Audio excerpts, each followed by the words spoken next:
in very tangible ways. To me, sharing food with friends is love. Giving food is gifts, is love. So here's my gift to you. Beautiful chocolate mints that you can share with those you love. The recipe I'm going to share with you today epitomizes love. It's free of the nasties like refined sugars, allergens. It's heart healthy. And to love somebody in a way that nourishes them, their body and their spirit is the ultimate. Here's what you'll need.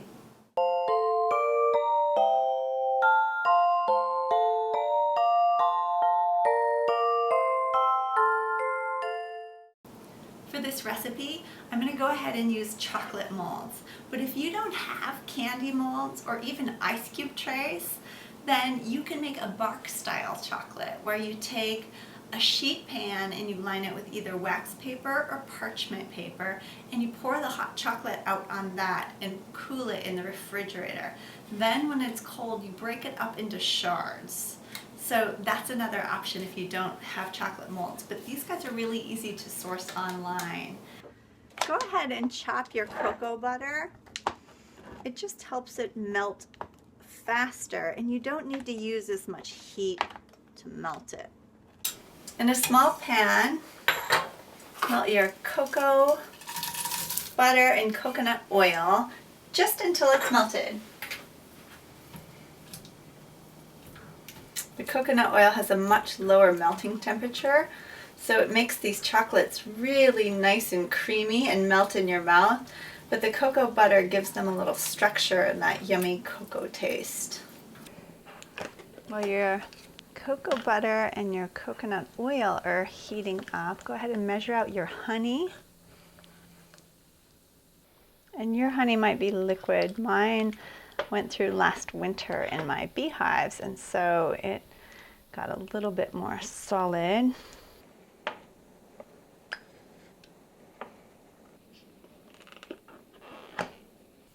And your cocoa powder. This recipe calls for 1 cup plus 2 tablespoons. I've found that a heaping cup is perfect. When your oil is melted, go ahead and add in the honey. You're going to want to stir this really well. The honey does not want to mix with this oil.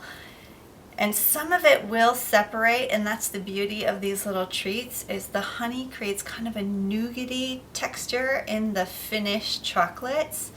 But you also don't want unsweetened chocolates.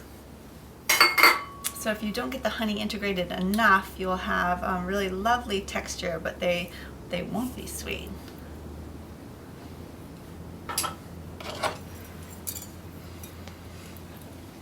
So go ahead and stir this really well and get that honey all nice and melted and integrated.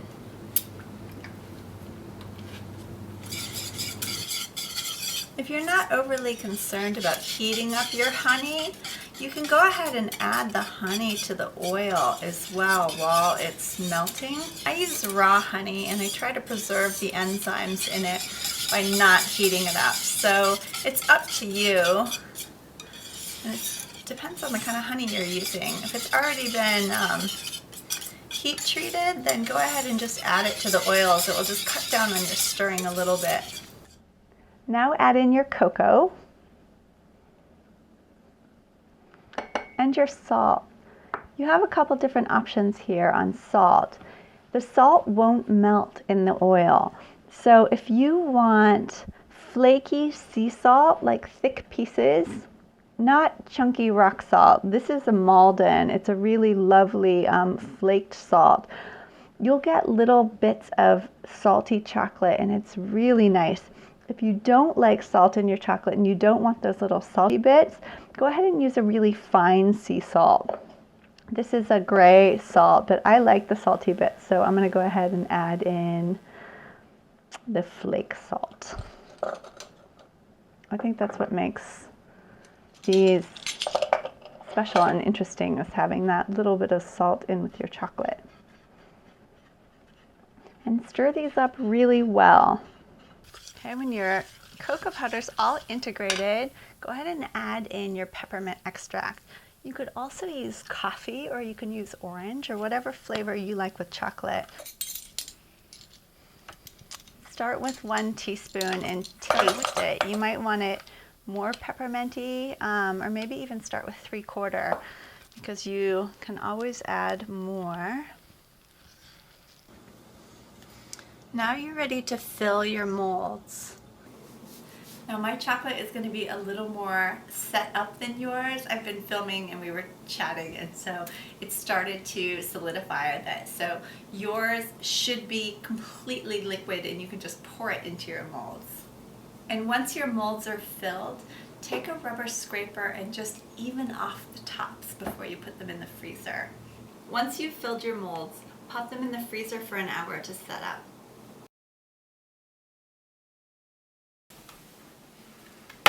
Okay, my chocolates have been freezing for an hour and now they're ready to be liberated from their molds. You have to get serious here. No wimpy whacking. Oh, dang it. Not a one.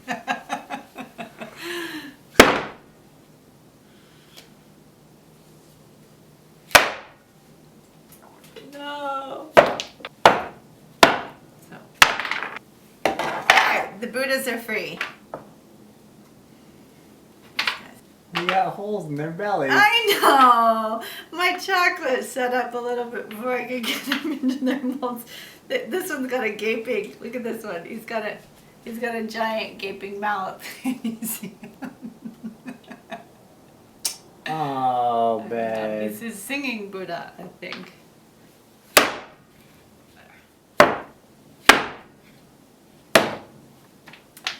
That just tells me that I need to do more cooking and less yakking.